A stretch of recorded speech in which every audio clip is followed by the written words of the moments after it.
ሰላም ሰላም። ቤት ለመግዛት ፈልጌ ነበረ። ማየት ትችላለሁ? ይቻላል። ላይ ነስሽ ያ በጣም ነው የሚያምረው። ስንት ካሬ ነው? ካሬው ብዙ ነው።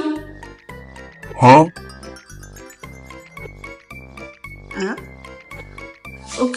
ሳሎኑ በጣም ሰፊ ይመስላል ነው። ምን ያህል ነው የካሬ ስፋቱ? የሳሎኑ በጣም ሰፊ እንዲሆን ነበር የፈለኩት። እኔ ይበቃሻል። ቆይ ልለካች